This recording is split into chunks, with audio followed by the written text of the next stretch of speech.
réaliser un carrot cake. Afin de réaliser le carrot cake, nous allons utiliser un moule de forme très originale, très jolie. Ce moule, nous allons le beurrer, donc avec un petit peu de beurre fondu et un pinceau. Nous allons répartir ici de la matière grasse fondue, de façon à ensuite faciliter le démoulage.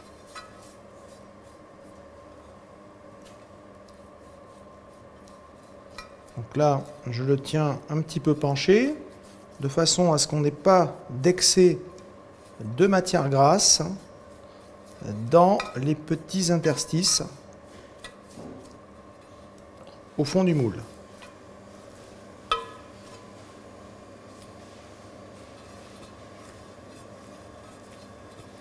Lorsque la matière grasse est appliquée de façon régulière dans l'ensemble du moule, je vais maintenant le fariner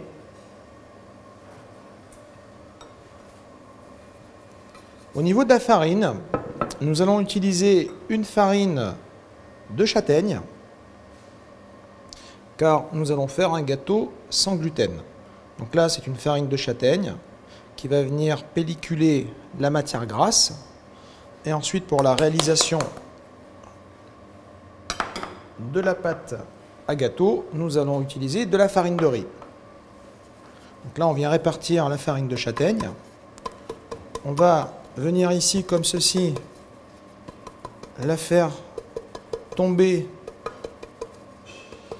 en faisant en sorte qu'elle vienne coller sur le haut du moule. Ensuite, ici, donc, vous voyez, elle a bien pelliculé l'ensemble du moule, si ce n'est qu'on en a beaucoup trop. Donc nous allons retourner le moule complètement et nous allons le taper d'un petit coup sec.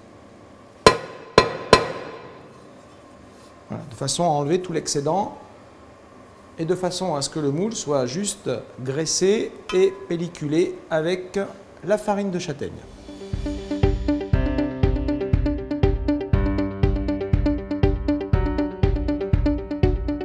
Nous allons débarrasser la farine que nous pourrions éventuellement utiliser pour d'autres préparations et le beurre fondu qui nous servira aussi à réaliser d'autres préparations. Ensuite,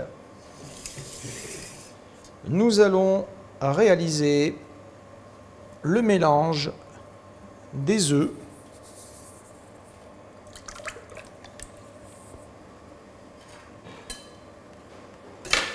avec le sucre.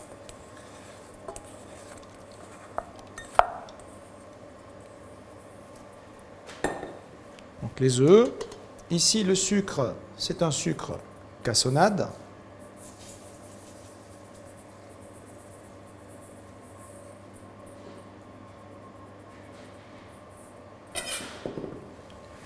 Nous allons mélanger ici nos œufs et notre sucre.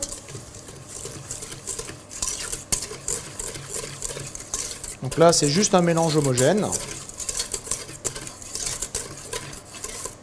comme ceci. Ensuite, nous allons ajouter la farine de riz,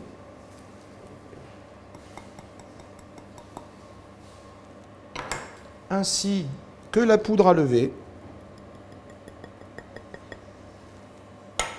et le sel. On va de nouveau mélanger.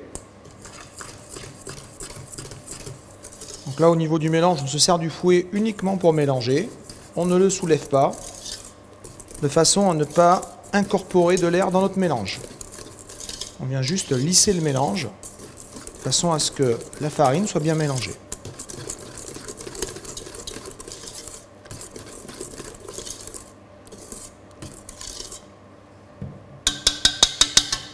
Ensuite,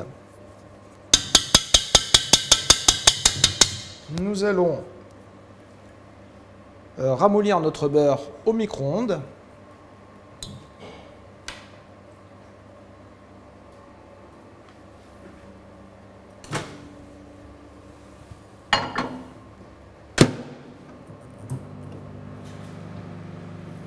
Donc le beurre ramolli, ce sera bien évidemment un beurre pommade.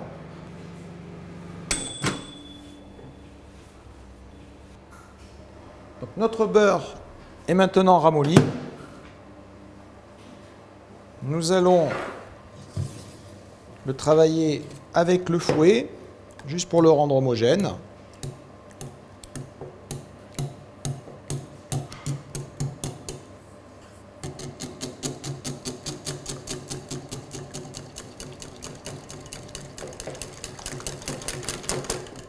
Donc là, c'est pas un beurre fondu, hein. C'est un beurre pommade souple, mais il n'est pas fondu. Ça veut dire qu'on n'a pas dissocié l'émulsion.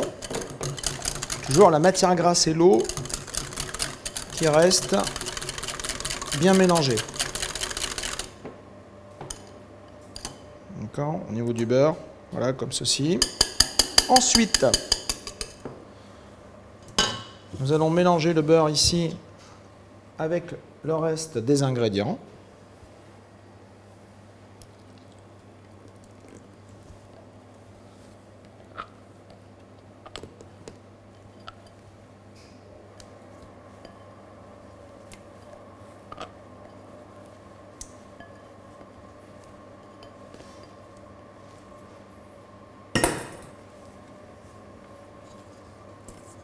On mélange de façon homogène, comme ceci. Voilà. Comme ça. Donc là, on a un appareil qui est lisse. On n'a pas de différence de coloration, il n'y a pas de grains. Ensuite, nous allons ajouter les noisettes torréfiées concassées.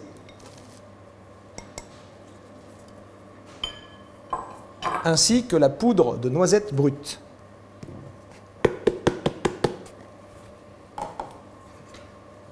Nous allons mélanger. Donc là, on va avoir un appareil qui va être relativement ferme. On va pouvoir ensuite retirer le fouet et finaliser le mélange avec une spatule. Là, on finit juste d'incorporer la poudre de noisettes. Ensuite, on enlève le fouet. Donc, au niveau de la consistance, ça commence à être difficile.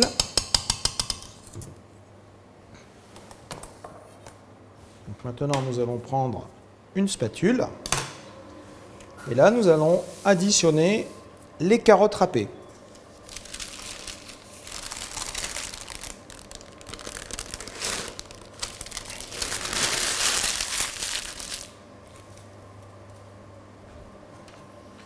On incorpore donc les carottes râpées dans le premier mélange jusqu'à ce que l'ensemble soit homogène.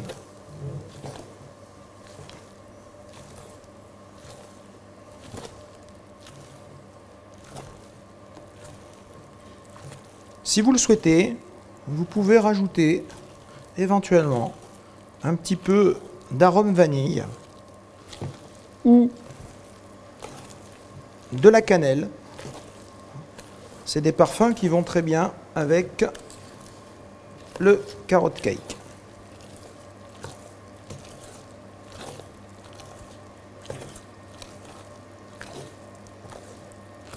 Donc bien mélanger comme ceci. Là, on tourne la cuve. En même temps, on vient bien brasser du bas vers le haut, de façon à bien soulever les masses. Quand on a des masses lourdes et légères, plus facile à mélanger. Là, on a un mélange qui est homogène. Les carottes sont bien mélangées avec le reste de l'appareil. On va pouvoir maintenant le mouler.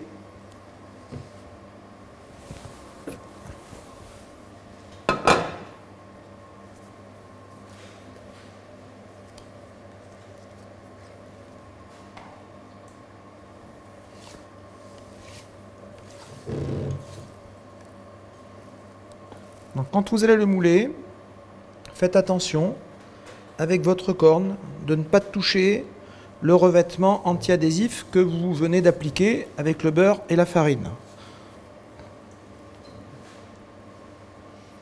Donc on va mettre une première garniture comme ceci. Ensuite, nous allons venir tapoter.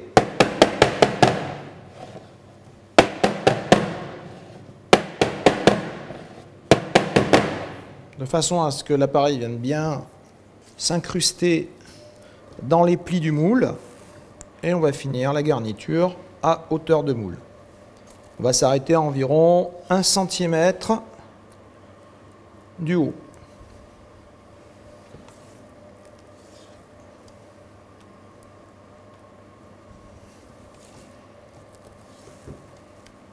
Donc ce style de pâtisserie, ça se déguste une fois cuit avec une petite crème anglaise, hein, une sauce d'accompagnement. Ça rendra un petit peu plus de légèreté au produit.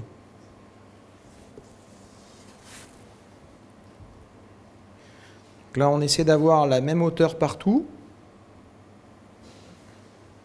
Voilà, avec votre corne, vous faites en sorte de bien répartir votre appareil.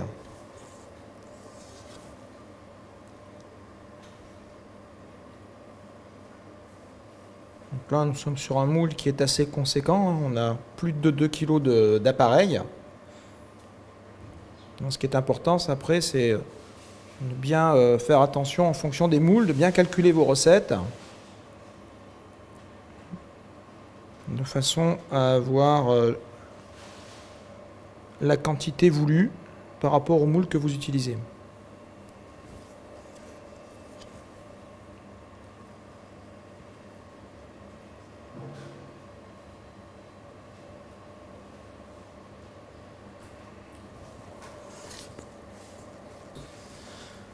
Donc, notre moule vient d'être garni.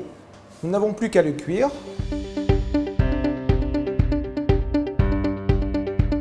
Après 1h30 de cuisson dans un four à 160-170 degrés, notre carrot cake est maintenant cuit. Donc 1h30 parce que simplement notre moule contient 2 kg de produit. Si vous utilisez un moule plus petit, bien évidemment, vous aurez besoin de le cuire moins longtemps. Si vous voulez bien contrôler la cuisson, en cours de cuisson, avec une aiguille, vous venez perforer votre produit. Si vous voyez que l'intérieur est encore cru, bien évidemment, il faudra le laisser 5-10 minutes de plus. Donc là, on va le laisser refroidir pendant environ un quart d'heure, 20 minutes avant de pouvoir le démouler.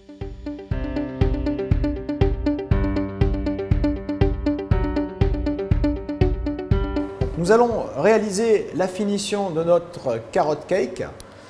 Donc nous avons attendu qu'il refroidisse de façon à pouvoir le manipuler sans problème. Avec un carton or que nous allons poser côté or sur le gâteau, nous allons retourner le moule comme ceci. Nous allons le poser. Normalement, ça devrait démouler sans problème. Voilà. Vous voyez, avec le beurre et la farine que nous avons mis, on peut démouler. Donc voilà, on a une cuisson qui est bien réalisée. Au niveau de la finition, on va pouvoir mettre un tout petit peu de sucre glace de façon à apporter un petit peu de couleur et contraster avec le marron de la cuisson.